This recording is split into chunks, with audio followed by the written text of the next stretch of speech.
So this book is called Gaston, and it's written by Kelly DiPiccio. DiPiccio, there we go. And then illustrated by Christian Robertson. Here's the title again, Gaston. Miss Poodle admired her new puppies, Fifi, Fufu, Ooh La La, and Gaston. You want to see them again? Fifi, Fufu, Ooh La La, and Gaston. Perfectly precious, aren't they? Miss Poodle thought so too. The puppies grew as puppies do. 3 were no bigger than teacups. The 4th, however, continued to grow and grow until he was the size of a teapot. Miss Poodle took pride in teaching her puppies how to be proper pooches. They were taught to sit and never slobber. Good, well done, very nice, nice try. They were taught to yip and never yap. Yip, yip, yip, ruh. And they were taught to walk with grace and never race. Tip, toe, whoa. The puppies were also taught how to look pretty in pink, nibble their kibble, and ride in style. Whatever the lessons, Gaston always worked the hardest, practiced the longest, and smiled the biggest. Miss Poodle was very pleased with all her pups, Fifi, Fufu, Ooh La La, and Gaston.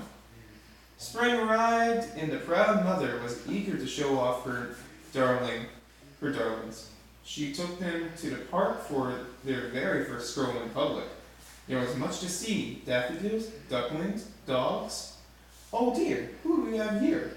Rocky, Ricky, Bruno, and Antoinette. Would you like to see them again? Rocky, Ricky, Bruno, and Antoinette. This is more than a little awkward. The mother sized up the pups. The pups sized up one another. It seems there's been a terrible mistake, Miss Bulldog said, breaking the silence. Oui, Miss Poodle agreed, sadly. Whatever shall we do? Miss Bulldog could not come up with an answer. I guess we'll let them decide, she replied at last. Gaston and Antoinette were young, but even they could see that there had been a mix-up. The 2 puppies began to circle around the group. Gaston walked with grace. Antoinette raced. Gaston yipped. Antoinette yapped. And when they finally came to a stop, the puppies had traded places. There, that looked right. It just didn't feel right. That evening, Antoinette tried to fit with her new sisters, but she did not like anything proper, precious, or pink. Phooey! On the other side of town, Gaston tried to fit in with his new brothers, but he did not like anything brutish, or brawny, or brown. Ick. Antoinette and Gaston weren't the only ones who were having a hard time adjusting. The next morning, Miss Poodle forgot all about being proper and raced back to the park. Miss Bulldog was already there, waiting with her gruely brood. It seems we have made a terrible mistake, she nearly shouted. Oui, Miss Poodle agreed happily. This time, Gaston and Antoinette wasted no time trading places. There, that looked right, and felt right too. From that day forward, the families met in the park every afternoon to play. Rocky, Ricky, Bruno, and Antoinette taught the Poodle puppies a thing or two about being tough.